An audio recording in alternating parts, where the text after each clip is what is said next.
Dear കിച്ചണിലേക്ക് എല്ലാവർക്കും സ്വാഗതം. ഞാൻ ധന്യ. ഇന്ന് നമ്മൾ ചെയ്യാൻ പോകുന്നത് പ്ലം കേക്ക് ആണ്. വളരെ ഈസിയായി പ്ലം കേക്ക് എങ്ങനെ ഉണ്ടാക്കാമെന്ന് നമുക്ക് നോക്കാം. അതിനായിട്ട് ഒരു ബൗളിലേക്ക് ഒരു 1/2 കപ്പ് ഓറഞ്ച് ജ്യൂസ് ആണ് എടുത്തിരിക്കുന്നത്. അത് ഒഴിച്ചു കൊടുക്കാം. ഇനി ഇതിലേക്ക് ഡ്രൈ ഫ്രൂട്ട്സും നട്ട്സും ഒക്കെ ഇട്ട് കൊടുക്കാം. ഞാനിവിടെ എടുത്തിരിക്കുന്നത് 1/4 കപ്പ് വാൾനട്ട്സും 1/4 cup tutti frutti, black raisins ഒരു 1/2 കപ്പ്, 1/2 കപ്പ് ഡേറ്റ്സ്,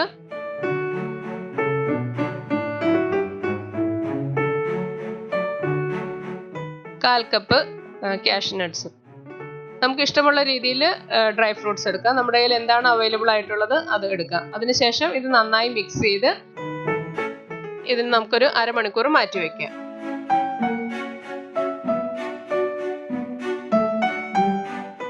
ഇനി പഞ്ചസാര കാരമലൈസ് ചെയ്യാനായിട്ട് ഒരു പാത്രത്തിലേക്ക് 1/2 കപ്പ് പഞ്ചസാര ഇട്ട് കൊടുക്കുക. അതൊന്ന് ചെറുതായിട്ട് നിരത്തിയിടാം. അതിനുശേഷം ചെറിയ തീയിൽ കാരമലൈസ് ചെയ്യാനായിട്ട് വെക്കാം. പഞ്ചസാര പതുക്കെ മെൽറ്റായി ഒരു സൈഡിൽ നിന്ന് ബ്രൗൺ കളറായി തുടങ്ങുമ്പോൾ നമുക്കൊന്ന് ഇളക്കി കൊടുക്കാം. അത് കളറായി വരുമ്പോൾ അതിലേക്ക് 1/4 കപ്പ് ചൂടുവെള്ളം ഒഴിച്ചു കൊടുക്കാം. അധികം കറുത്തു പോവാൻ നിൽക്കരുത്. ഇനി ബേക്കിംഗ് ട്രേ ഗ്രീസ് ചെയ്യാം. അതിനായിട്ട് എണ്ണയോ ബട്ടറോ പുരട്ടി കൊടുത്തതിന് ശേഷം കുറച്ച് മൈദപ്പൊടി ഇട്ട് എല്ലായിടത്തും ഒന്ന് തൂവി കൊടുക്കാം. ഞാൻ ചെയ്യുന്നത് പോലെ എല്ലാ സൈഡിലേക്കും ആക്കി എക്സസ് ആയിട്ടുള്ള പൊടി തട്ടിക്കളയാം. ഇല്ലാന്നുണ്ടെങ്കിൽ ബട്ടർ പേപ്പർ വെച്ചാലും മതി. ഇനി മറ്റൊരു ബൗൾ എടുത്ത് അതിലേക്ക് 2 മുട്ട ഇട്ട് കൊടുക്കുക.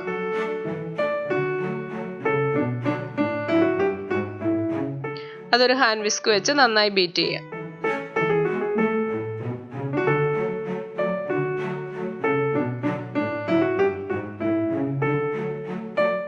അതിലേക്ക് ഒരു 1/2 ടീസ്പൂൺ വാനില എസൻസ് ചേർക്കാം. മുട്ടയുടെ മണം ഉണ്ടാകാതിരിക്കാനാണ്. അതിനുശേഷം നന്നായി ഒന്ന് ബീറ്റ് ചെയ്യാം. ഇതിന് നമുക്ക് ബീറ്ററിന്റെ ആവശ്യമില്ല, കൈകൊണ്ട് തന്നെ ഹാൻഡ് വിസ്ക് വെച്ച് ചെയ്യാവുന്നതാണ്. 1/2 കപ്പ് പഞ്ചസാര ഒരു മിക്സിയുടെ ജാറിലേക്ക് ഇട്ട് കൊടുക്കുക. ഇനി മസാലകൾ കൂടി ഇതിലേക്ക് ഇട്ട് നമുക്ക് ഒരുമിച്ച് പൊടിച്ചെടുക്കാം. അതിനായിട്ട് 4 ഏലക്ക എടുത്തിട്ടുണ്ട്. അതിൻ്റെ തൊലി മാറ്റി കുരു മാത്രമാണ് ഇട്ടിരിക്കുന്നത്. 2 ഗ്രാമ്പു, ജാതിക്കയുടെ കുരുവാണ്, അത് ഒരു 1/4 ടീസ്പൂൺ, 1/2 ടീസ്പൂൺ കറുവാപ്പട്ടയുടെ പൊടി. ഇതെല്ലാം കൂടി ഒരുമിച്ചിട്ട് നന്നായി പൊടിച്ചെടുക്കാം. ഈ മസാലകൾ സെപ്പറേറ്റ് പൊടിച്ചെടുത്താലും മതി, പഞ്ചസാരയും വേറെ പൊടിച്ചാൽ മതി. ഒരുമിച്ചാകുമ്പോൾ നന്നായി പൊടിഞ്ഞു കിട്ടും. ഇനി ഇത് കുറേശ്ശെ ചേർത്ത് നമുക്ക് നന്നായി ബീറ്റ് ചെയ്തെടുക്കാം.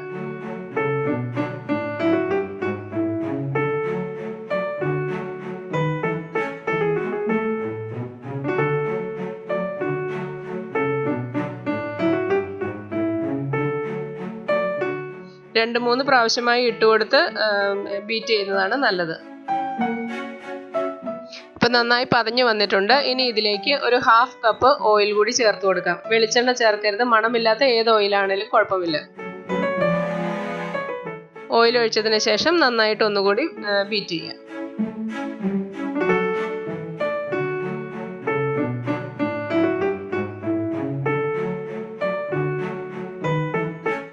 ഇപ്പൊ ചെറിയതായിട്ട് തിക്കായി വന്നിട്ടുണ്ടത്. ഇനി അതിലേക്ക് നമ്മൾ ആദ്യം മാറ്റി വെച്ചിരുന്ന കാരമലൈസ് ചെയ്തിരുന്ന ആ കാരമൽ സിറപ്പ് ഇതിലേക്ക് ഒഴിച്ചു കൊടുക്കാം.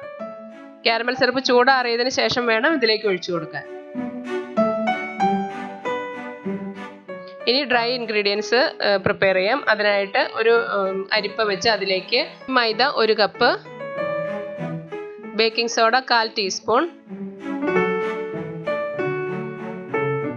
ബേക്കിംഗ് പൗഡർ 3/4 ടീസ്പൂൺ, ഉപ്പ് ഒരു 2 നുള്ള് ഉപ്പ്. ഇതെല്ലാം കൂടി നന്നായി ഒന്ന് നമുക്ക് അരിച്ചെടുക്കാം.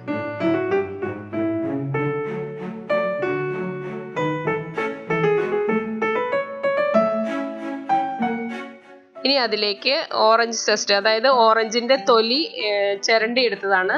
പുറം ഭാഗം മാത്രം ചെറുതായി ചിരണ്ടി എടുക്കാൻ പാടുള്ളൂ. അകത്തേക്ക് ചിരണ്ടി കഴിഞ്ഞാൽ കയ്പ്പ് വരും.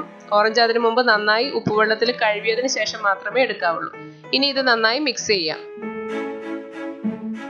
അതിനുശേഷം നമ്മൾ ആദ്യം വെച്ചിരുന്ന ആ മുട്ടയുടെ ആ കൂട്ടിലേക്ക് അല്പാൽപമായിട്ട് ഇട്ട് നമുക്ക് നന്നായി മിക്സ് ചെയ്തെടുക്കാം.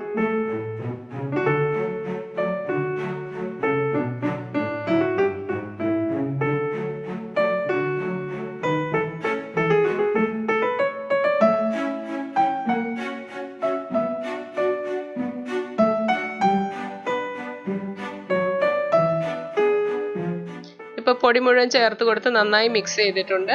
ഇനി ഇതിലേക്ക് വേണം ഡ്രൈ ഫ്രൂട്ട്സ് ഇട്ട് കൊടുക്കാൻ. ഡ്രൈ ഫ്രൂട്ട്സ് ഒന്ന് അരിച്ചെടുത്തിട്ടുണ്ട്. ആ ജ്യൂസ് മാറ്റിയതിന് ശേഷം ഈ കൂട്ടിലേക്ക് ഇട്ട് കൊടുത്ത് നന്നായി മിക്സ് ചെയ്യാം. അതും നന്നായി മിക്സ് ചെയ്തതിന് ശേഷം നമുക്ക് ബേക്കിംഗ് ട്രേയിലേക്ക് ഒഴിച്ചു കൊടുക്കാം. കുറച്ച് കാഷ്നട്ട് കൂടി ഇട്ട് കൊടുത്ത് നമുക്ക് അലങ്കരിക്കാം. ഇനി പ്രീഹീറ്റ് ചെയ്ത ഓവനിൽ 180 ഡിഗ്രിയിൽ ഒരു 40 മിനിറ്റ് നമുക്ക് ബേക്ക് ചെയ്തെടുക്കാം. നമ്മുടെ കേക്ക് റെഡി ആയിട്ടുണ്ട്. വളരെ ടേസ്റ്റിയായും വളരെ എളുപ്പത്തിലും നമുക്ക് ഉണ്ടാക്കാവുന്ന ബീറ്ററോ ഒന്നും ഇല്ലാതെ ഉണ്ടാക്കാൻ പറ്റുന്ന കേക്കാണിത്. Thank you. അടുത്ത വീഡിയോയിലൂടെ വീണ്ടും കാണാം.